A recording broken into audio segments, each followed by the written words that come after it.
menuntut 10 menit paling tidak Ibu. Saya dapat tugas dari CGP, pelatihan CGP untuk mewawancari kepala sekolah tentang pengambilan keputusan sebagai kepala sekolah di sekolah Ibu. Nah, nanti dari tugas itu nanti saya akan memberikan beberapa pertanyaan kepada Ibu. Nah, nantinya dari pertanyaan-pertanyaan itu akan saya pelajari lagi Ibu. Untuk pertanyaan yang pertama ini Bu, selama ini bagaimana Ibu dapat mengidentifikasi kasus-kasus yang merupakan dilema etika atau bujukan moral Bu? Ya. Yang pertama tentunya kepala sekolah itu harus terlebih dahulu mengetahui apa itu pengertian dari dilema etika dan bujukan moral. Itu yang pertama harus diketahui pengertiannya dulu, kemudian nanti kepala sekolah harus tahu dulu apa sih dilema etika. Dilema etika seperti kebenaran lawan kebenaran, bujukan moral itu kebenaran lawan salah. Kalau yang bujukan moral, kebenaran lawan salah, tentunya ya jelas kita akan memilih kebenaran. Nah, tetapi kalau yang dilema etika ini kebenaran lawan kebenaran, inilah yang saya kira perlu kita bahas. Ya, hari ini kita lebih memilih pada bahasan dilema etika, yaitu kebenaran lawan kebenaran. Nah, selama ini cara saya untuk mengidentifikasi yaitu kita melihat dulu apakah dilema etika itu individu lawan kelompok, atau rasa keadilan lawan kasihan, atau kebenaran lawan kesetiaan, dan atau jangka pendek lawan jangka panjang. Itu selama ini identifikasi itu yang kita lakukan pertama kali. Gitu. Kemudian untuk pertanyaan yang kedua ini ya Bu, selama ini bagaimana Ibu menjalankan pengambilan keputusan di sekolah, terutama untuk kasus-kasus di mana ada dua kepentingan yang sama-sama benar atau sama-sama mengandung nilai kebajikan? Selama ini saya mengambil keputusan memegang 3 prinsip. Jadi yang pertama kita berpikir berbasis hasil, kemudian kita berpikir berbasis peraturan, dan yang ketiga adalah berpikir berbasis rasa peduli. Itu yang menjadi dasar ya, atau yang selama ini dilakukan untuk kasus-kasus di mana ada dua kepentingan yang sama-sama benar. Oke, tunggu.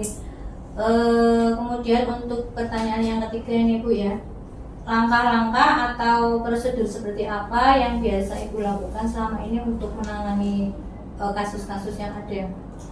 Jadi untuk menangani kasus-kasus yang ada yang terkait dengan dilema etika itu kita mengambil 9 langkah pengambilan keputusan. Jadi yang pertama mengenali bahwa ada nilai-nilai yang saling bertentangan di situ.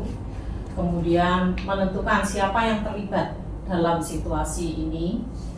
Kemudian mengumpulkan fakta-fakta yang relevan ya, dengan situasi tersebut. Kemudian pengujian benar atau salah dengan berbagai uji, dan pengujian paradigma benar atau benar, prinsip pengambilan keputusan, dan investigasi opsi, dan kemudian membuat keputusan. Setelah itu kemudian kita meninjau kembali keputusan itu dan merefleksikan. Begitu Bu Dianita. Oke. Kemudian untuk pertanyaan yang selanjutnya Ibu, hal-hal apa saja yang selama ini sudah Ibu anggap efektif dalam pengambilan keputusan pada kasus dilema etika Bu?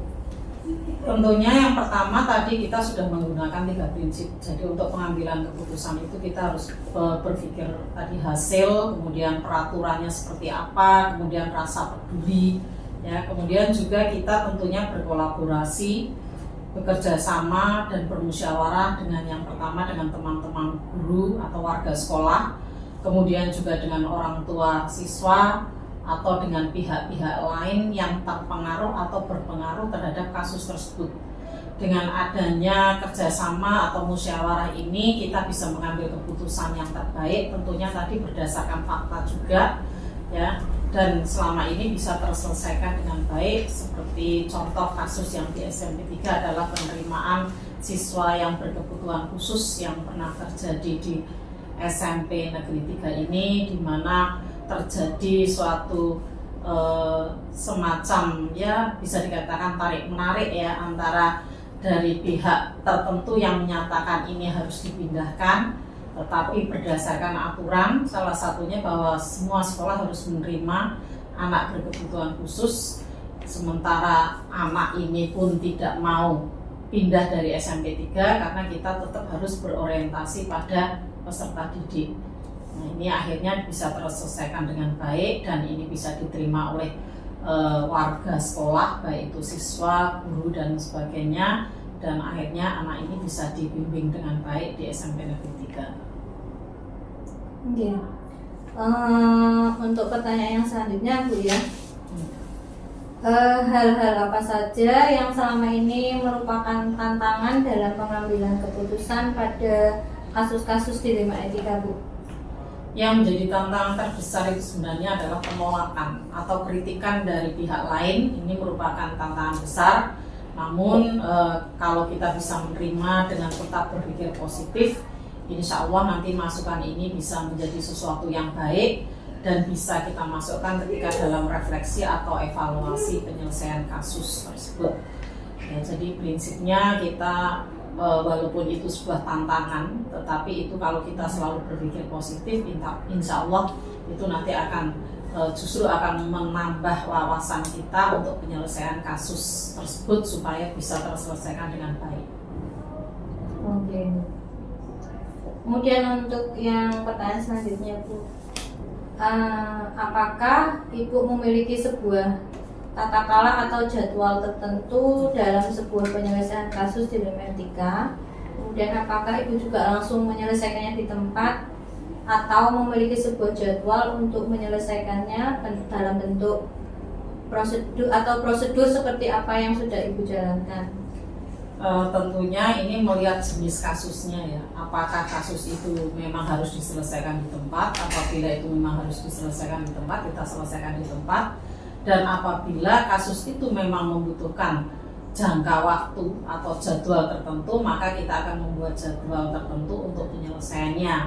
Contohnya seperti yang kemarin yang anak berkebutuhan khusus itu, kita punya jangka waktu. Karena apa? Karena anak itu ternyata perlu proses di mana kita berkomunikasi dengan Lakondik ya, kemudian ternyata Lakondik menyarankan untuk diterapi dulu. Ini kan berarti membutuhkan proses dan kemudian penerimaan dari anak-anak di SMP Negeri 3, Bapak Ibu dan anak-anak ini perlu kita bicarakan, kita kondisikan dan ternyata ini bisa diterima dengan baik. Jadi itu kan berarti perlu adanya jadwal atau jangka waktu tertentu untuk penyelesaian sampai akhirnya anak ini bisa diterima dengan baik dan untuk terapi berjalan terus.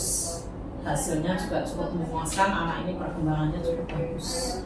Kemudian untuk prosedurnya seperti tadi yang 9 langkah itu ya, tentunya mengenali nilai-nilai yang tadi saling bertentangan, kemudian siapa yang terlibat dalam kasus ini, itu yang tadi saya sampaikan, ini melalui proses-proses itu dan nanti pada akhirnya setelah selesainya atau setelah pengambilan keputusan, kemudian nanti tentunya ada refleksi ya, atau evaluasi dan dari kasus tersebut. Apakah kasus tersebut dengan keputusan yang saya ambil sebagai kepala sekolah itu cukup efektif atau tidak. Untuk kasus ini ternyata untuk yang penerimaan siswa berkebutuhan khusus ini setelah kita lakukan refleksi dan evaluasi ternyata cukup efektif. Artinya bisa saya katakan putusan ini tepat karena anak bisa berkembang dengan baik di sini. Itu Oke. Jadi intinya untuk yang ini sesuai dengan kasusnya ya Bu? Iya. Dijadwalkan atau langsung di tempat itu tergantung tergantung jenis kasusnya apa. Membutuhkan waktu atau tidak begitu Bu? Iya, betul.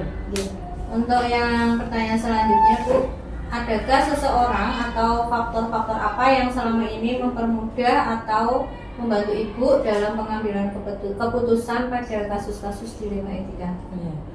Tentunya yang mempermudah adalah adanya dukungan dan masukan baik itu dari teman-teman guru, warga sekolah ya secara keseluruhan, kemudian dari orang tua siswa sendiri dan pihak-pihak lain yang sekiranya mendukung dan membantu untuk penyelesaian kasus-kasus tersebut.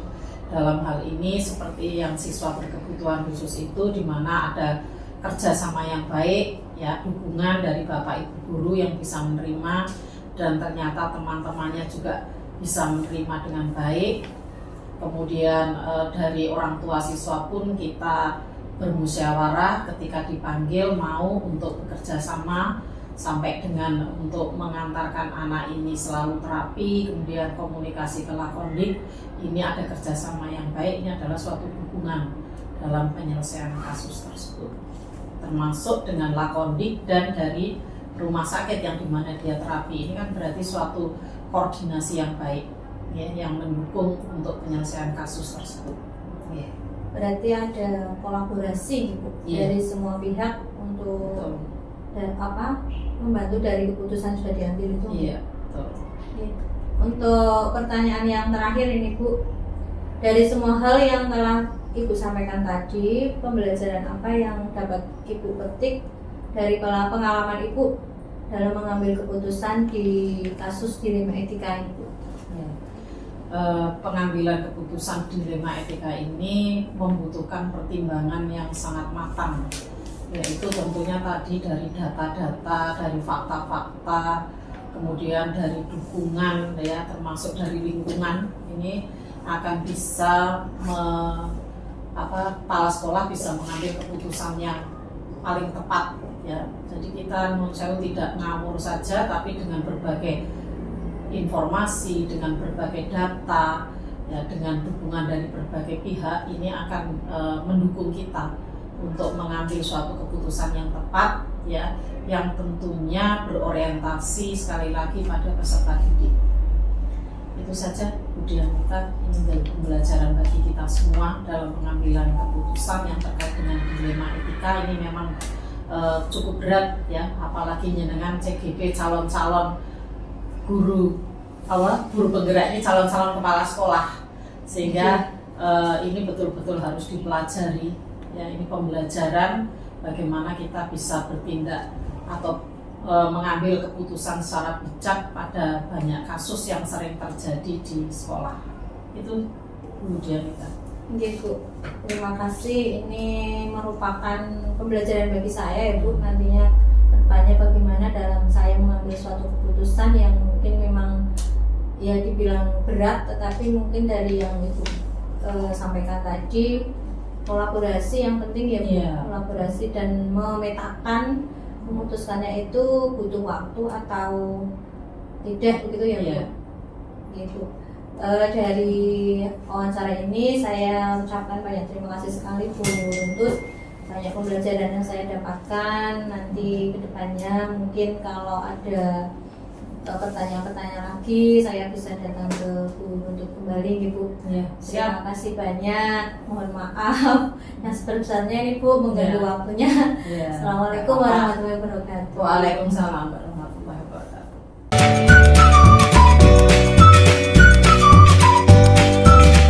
Assalamualaikum Bu Faruq.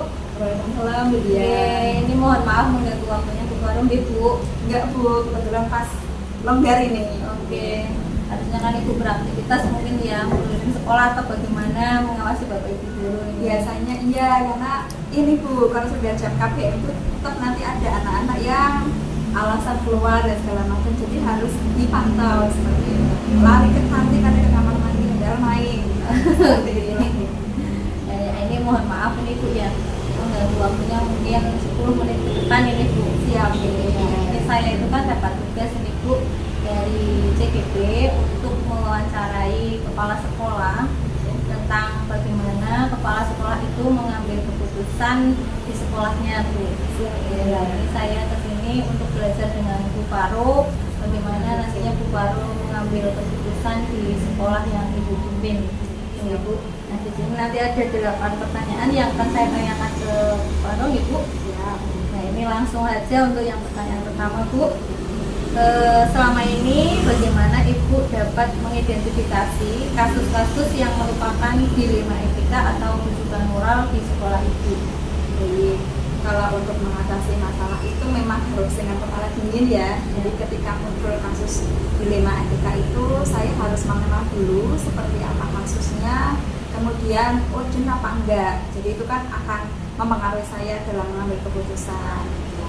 Kemudian saya biasanya memang mencari referensi dulu, kemudian SOP-nya seperti apa ketika muncul kasus dilema etika tadi, sehingga kita bisa memberikan keputusan terbaik, ya, berusaha untuk netral dan bisa sebagai keputusan yang diterima oleh banyak pihak. Berarti melihat referensinya dulu gitu. Kemudian referensinya dulu seperti apa, kemudian kadang-kadang pun jika saya harus bertanya kepada ahlinya, saya akan tanya, misalnya kayak studi banding dulu, sehingga saya ada perbandingan juga. Seperti ini ya, contoh misalnya di tempat lain, sehingga saya akhirnya bisa menerapkan itu ketika itu baik untuk sekolah saya, seperti itu.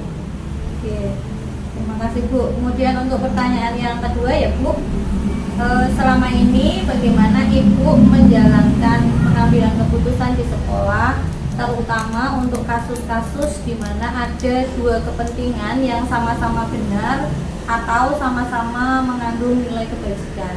Ya, ini di antara dua pilihan yang sulit ya. Oke. Dua-duanya benar, dua-duanya juga mengandung nilai kebajikan.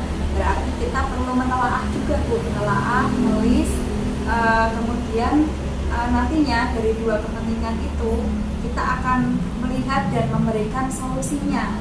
Misalnya si A, si B sama-sama memiliki kepentingan yang tadi ya, bijak tadi ya. Nah, kita putuskan bagaimana supaya si A, si B itu mendapatkan porsi yang sama. Nah, pastinya lagi-lagi ya Bu ya, lagi-lagi kita harus dengan kepala dingin, kemudian mencari banyak referensi, mencari banyak SOP, dan juga ada bila perlu ada pendekatan dari hati ke hati seperti itu. Jadi biar sama-sama satu, sama-sama memahami ya. Nah, sepertinya ilmu yang bisa dipakai adalah ilmu banyak mendengar. Nah, ini ilmu banyak mendengar ini biar kita sampai tuntas tahu apa kepentingan si A dan si B dan apa nanti solusi yang bisa kita berikan supaya dua-duanya juga istilahnya tidak ada yang dirugikan gitu Bu. Berarti mendengarkan dari kedua belah pihaknya gitu. Mendengarkan kedua belah pihak. Setelah itu ya kita sama-sama bareng diskusi seperti apa ke depannya ketika kita menemui problem-problem pun dimanapun pasti ada challenge ya, tantangan yang nanti kita bisa obrolkan. Makanya yang pertama memang harus banyak mendengar dulu, pasti ada unek-unek kalau kesah ya seperti itu. Nah, ini kita dengarkan sampai tuntas seperti itu. Oke, terima kasih Bu. Sama-sama. Oke, kemudian untuk yang pertanyaan ketiga ini Bu, langkah-langkah atau prosedur seperti apa yang biasa Ibu lakukan selama ini? Maka ada prosedur ya, biasanya kalau memang ada yang ingin konsultasi dengan saya ya sama-sama kita luangkan waktu. Artinya saya pun dalam kondisi sedang tidak terburu-buru dan lawan bicara saya juga sama-sama meluangkan waktu tersebut. Nah, setelah itu tadi Bu, karena saya sebenarnya ingin lebih banyak mendengar, dia akan cerita banyak dulu apa sih yang ingin diharapkan, kemudian dia memberikan kritik atau saran apa kepada saya, yaitu saya tampung dulu Bu semuanya prosedurnya. Baru setelah itu nanti ketika saya membutuhkan bantuan orang lain, saya akan tanya gitu Bu. Jadi di sini kan ada pihak yayasan ya, atasan saya, ada konsultan, ada teman-teman yang sudah mengenal. Saya biasanya akan meminta pendapat mereka juga, ini baiknya seperti apa gitu Bu.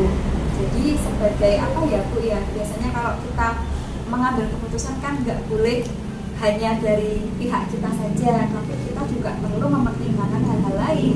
Jadi prosesnya itu, prosedurnya kalau yang pertama ditampung dulu, yang kedua meminta nasihat atau arahan dari pihak lain, yang ketiga kita panggil lagi, dan yang keempat bagaimana solusinya, keputusannya kita jalankan kembali. Lagi memang harus ada koneksi ya, harus ada apa ya Bu, baik dari saya maupun dari lawan bicara saya harus mengerti banget kasusnya dan sama-sama untuk mencari penyelesaian. Jadi semoga bukan menambah masalah tapi mengatasi masalah. Ya, berarti ada pertimbangan-pertimbangan dari beberapa pihak yang untuk mengambil keputusan itu ya Bu. Iya, saya pasti minta nasihat lah ya Bu ya, minta nasihat seperti apa.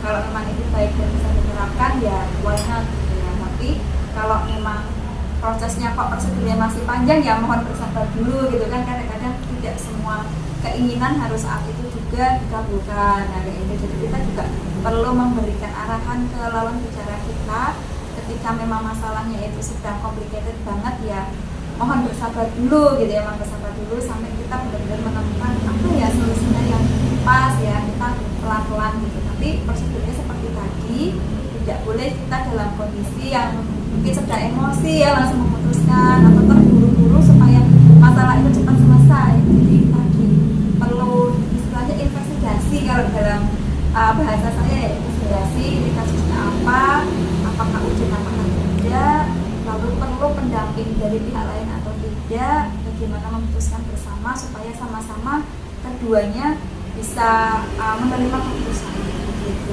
ya. Oke Bu, saya lanjutkan untuk pertanyaan yang keempat ya Bu. Ya. Hal-hal apa saja yang selama ini Ibu anggap efektif dalam pengambilan keputusan pada kasus dilema etika? Kalau dilema etika biasanya memang saya efektifnya menggunakan musyawarah, menggunakan musyawarah lalu suara terbanyak, dan juga kita dengan diskusi ketika kita sudah menemui banyak kasus-kasus di luar sana, sehingga kita akan mengambil keputusan apa yang akan diambil oleh seorang kepala sekolah ataupun dari pihak sekolah, kita lebih mudah. Oh, ada dasarnya Ibu, ada payung hukumnya Ibu, ada SOP-nya Ibu. Nah, itu kita gabungkan semuanya Bu dia. Jadi itu seperti lebih efektif. Ibaratnya kita kalau mau berkendara ya, ada rambu-rambu, harus pakai helm, harus berkendara lengkap, surat lengkap. Nah, itu kita pakai dalam dilema etika di sekolah juga. Jadi sesuai SOP-nya. Ada musyawarah tapi harus dilakukan sesuai jalurnya. Sesuai jalurnya betul. Terus bila perlu ada hitam di atas putih juga kita lakukan. Gitu. Kemudian untuk pertanyaan yang kelima ya Bu, hal-hal apa saja yang selama ini merupakan tantangan dalam pengambilan keputusan di kasus dilema etika? Ya, kalau tantangan ya ini ketika yang kasus dilema etikanya itu banyak kepentingan ya, atau banyak orang, dan saya memang harus memikirkan ke semuanya, itu kan juga tantangan. Oh, si A, si B, si C, kemudian kasusnya mungkin berat ya, itu waduh ini juga harus dipikirkan. Nah, itu butuh waktu yang lama Bu untuk bisa mencari solusinya, itu tantangannya di situ. Jadi ketika kasusnya berat, kemudian yang berkaitan dengan kepentingannya juga banyak, lalu kok ini harus membutuhkan pihak lain. Nah, ini biasanya yang lebih sulit dibanding dilema etika yang mungkin sifatnya masih sederhana dan bisa sesegera mungkin saya handle atau saya lakukan keputusan. Berarti tergantung kasusnya berat atau ringan. Semakin berat berarti tantangannya semakin banyak, semakin saya perlu harus menelaah idenya. Saya lanjutkan yang pertanyaan ke-6. Apakah Ibu memiliki sebuah tata krama atau jadwal tertentu dalam sebuah penyelesaian kasus dilema etika? Kemudian apakah Ibu juga langsung menyelesaikannya di tempat atau memiliki jadwal untuk menyelesaikannya, baik bentuknya prosedur seperti atau prosedurnya itu seperti apa yang Ibu jalankan untuk menyelesaikan masalah? Ketika itu kasus dilema etika yang memang bukan urgent, biasanya memang saya ada timeline-nya. Oh, ini saya tanggung dulu, nanti saya buatkan jadwal kapan ya saya akan memfollow up kasus tersebut. Tetapi jika dilema etikanya itu hal-hal yang bisa saya selesaikan secepat mungkin, ya saya akan selesaikan saat itu juga. Jadi tadi ya, kalau misalnya kasusnya ringan, kemungkinan saya beri timeline seminggu ini selesai. Kalau kasusnya sedang, katakanlah 2 minggu atau 1 bulan. Tapi kalau kasusnya berat, nah ini saya perlu konsultasi sehingga ini butuh waktu lebih lama. Jadi biasanya saya memang sudah ada jadwal. Bahkan kalau di sekolah sendiri itu saya per bulan itu sudah ada list kegiatan apa saja yang harus saya lakukan, lalu Bapak Ibu guru lakukan, dan juga agenda-agenda murid. Itu biasanya setiap 1 bulan supaya lebih mudah kita pantau. Oh, bulan September ini kegiatannya ada lomba-lomba, ada AMBK, misalnya next lagi ada apa sih? Oh, kita ada PTS sama supervisi. Nah, biar lebih mudah kita fokus ke kegiatan-kegiatan utama, baru ke kegiatan tambahan. Kurang lebih sama ketika ada kasus dilematika seperti itu, saya akan catat dulu Bu, kemudian kapan rentang waktu saya harus segera menyelesaikan kasus tersebut. Gitu memang, jadi harus banyak catatan dan banyak kapan deadline saya harus menyelesaikan kasus-kasus yang sudah ada di depan mata. Gitu. Kalau minta contoh kasusnya bisa seperti apa? Bisa kayak gimana? Ketika kemarin ada orang tua yang anaknya diberikan skorsing, ya kita panggil dulu, lalu kita berikan edukasi kepada orang tua dari arahan mengapa anak ini sampai diskorsing. Nah, kita sudah ada keputusan 2 minggu anak diskorsing, kita pantau lewat BK dan wali kelas di rumah, tetapi di tengah jalan orang tuanya negosiasi ke sekolah, Bu, anak saya jangan diskorsing lama-lama karena anak saya mendapatkan bullying di rumah. Padahal kasus dia sendiri, anaknya mohon maaf melakukan bullying dengan teman sekolah sampai pingsan, dipukul. Nah, ini kan memang sudah ada ranah pemukulan ya, ini kekerasan fisik ya. Jadi kami melakukan pencegahan itu juga sudah menggandeng dari beberapa pihak juga. Ini baiknya memang diskusi dulu supaya istirahat dan supaya istilahnya dia mendapatkan efek jera. Ternyata memang muncul seperti itu. Nah, ketika muncul negosiasi dari orang tua, kami tampung dulu. Lalu kami juga tidak terburu-buru langsung mengiyakan ketika orang tua minta solusi. Nah, kami lanjut rundingan dulu dengan guru TK, kita dengarkan dengan wali kelas sebaiknya seperti apa Pak Bu. Nah, ketika orang tua yang kita panggil itu juga kadang-kadang muncul masalah, ada yang tidak terima, ada yang marah-marah di sekolah, ngata-ngatain guru, mengamuk, ada juga yang mengancam ingin melaporkan kasus ini ke pihak luar. Nah, kalau kita tidak kepala dingin kan bisa terpancing emosi. Jadi kami tampung dulu sampai akhirnya kedua orang tua ini minta maaf ke pihak sekolah gitu Bu. Karena memang ya itu tadi ya, kita perlu banyak mendengar, kita butuh waktu, dan kalau bisa aturan sekolah memang ditaati. Jadi akhirnya kami pakai cara adalah anak ini tetap masuk tetapi tidak langsung mengikuti pelajaran. Dia dibimbing dulu untuk lomba, kita beri kesempatan. Ya walaupun pada perjalanannya akhirnya masih keluar sifat usilnya Bu. Setelah kami dalam itu, kenapa Mas kenapa Mas masih melakukan hal serupa? Nah, anak ini alasannya juga ini Bu. Jadi dia menganggap, Bu, kalau sekolah tidak ada kasus itu tidak ramai. Nah gitu Bu. Akhirnya wah, anak ini berarti setelah kita identifikasi bukan anak yang nakal, tetapi dia melihat kok sekolah sepi-sepi aja, saya mau buat ulang kasus dengan seperti itu. Jadi akhirnya kan terjawab sudah, oh dia berbuat ulang bukan karena kriminal atau bukan karena faktor dia itu bad person, tapi ya itu dia melihat kok sekalinya teman-teman saya manut semua, nggak ada masalah apa, saya mau bikin ulang gitu. Jadi kalau kita tidak mengenal seperti itu kan nggak tahu, dia harus gitu. Kemudian kurang lebihnya contoh kasusnya. Berarti tergantung kasusnya seperti apa, itu mau ditindaklanjuti langsung atau ada waktu jadwalnya ya Bu. Betul. Tergantung kasusnya itu. Sekarang untuk pertanyaan yang ketujuh Ibu, adakah seseorang atau faktor-faktor apa yang selama ini mempermudah atau membantu Ibu dalam mengambil keputusan dalam kasus-kasus dilema etika? Yang mempermudah tentu saja ketika ada rujukan atau referensi, kemudian misalnya kita sudah ada SOP dan aturan di sekolah, nah itu yang diterapkan Bu. Jadi dari pertama kali kita membuat visi misi, dari pertama kali kita membuat aturan untuk kepentingan bersama, kita kembali ke situ. Nah, ibaratnya kita sudah punya rambu-rambu yang harus dipatuhi, ya kita kembali ke situ. Kemudian ketika ada semacam suggestion dari pihak lain yang itu memang kita lihat sebagai bentuk keputusan yang baik, ya kita akan pakai itu Bu. Jadi selain melihat rambu-rambu awal, kita juga terus ya diskusi, minta pendapat, minta solusi, apa sih yang bisa kita ambil keputusan supaya keputusan ini bukan keputusan bersepihak, tapi memang bisa diterima oleh banyak pihak. Kemudian sulit menerapkannya ya. Teorinya sih mudah, tapi setelah diterapkan ya sulit. Komunikasi berarti. Komunikasi betul dengan pihak-pihak lainnya untuk mendukung dalam proses pengambilan keputusan betul. Oke, ini pertanyaan yang terakhir ya Bu. Siap. Dari semua hal yang telah disampaikan, pembelajaran apa yang dapat Ibu petik dari pengalaman Ibu mengambil keputusan di dilema etika? Oke, untuk pembelajaran yang harus dipetik adalah kembali lagi kita harus melihat dulu, peka dulu terhadap kasusnya, lalu tidak buru-buru mengambil keputusan, tapi juga jangan terlalu lama.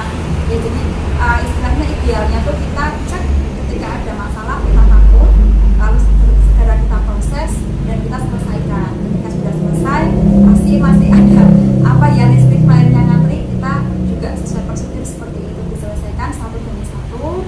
Ya, yang pasti di semua institusi ya, atau instansi pasti everyday we face problem ya. Kita pasti ada masalah, baik itu besar, kecil maupun sedang ya, seperti itu. Nah, tugas kita adalah bagaimana kalau misalnya yang bermasalah itu adalah SDM-nya atau misalnya bagaimana cara kita merangkul. Nah, kita kan butuh treatment gimana ya supaya ampun. Nah, ketika yang bermasalah siswa, ya kita juga perlu tahu lagi gimana menghadapi siswanya seperti ini.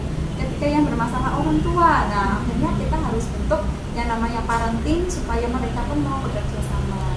Ketika yang bermasalah adalah sistemnya, apakah butuh diganti, barangkali kita butuh modifikasi sedikit untuk efektivitas juga perlu. Jadi lagi-lagi harus dilihat, diraba, diterawang ya, kasusnya apa gitu ya, kasusnya apa, sehingga kita akhirnya mudah untuk mengidentifikasi, kemudian mengambil keputusannya seperti apa. Gitu. Walaupun kadang-kadang sih masih ada yang berpendapat bahwa saya kok masih belum puas. Nah, itu yang pihak-pihak seperti itu harus kita ajak komunikasi terus. Ini terima kasih Bu Faro, banyak pembelajaran yang saya dapat ini bagaimana Bu Faro sebagai kepala sekolah mengambil keputusan dari suatu masalah yang ada di sekolah ini. Jadi mungkin suatu saat seandainya saya berkesempatan di tempat yang sama dengan Bu Faro, bisa belajar banyak dari hari ini yang sudah disampaikan Bu Faro. Maaf lagi Bu ya, ini mengganggu waktunya Bu Faro juga. Terima kasih, semoga nanti bisa terus komunikasi, silaturahmi, berkolaborasi. Iya Bu, terima kasih banyak. Saya permisi dulu Bu. Assalamualaikum. Waalaikumsalam warahmatullahi wabarakatuh. Terima kasih.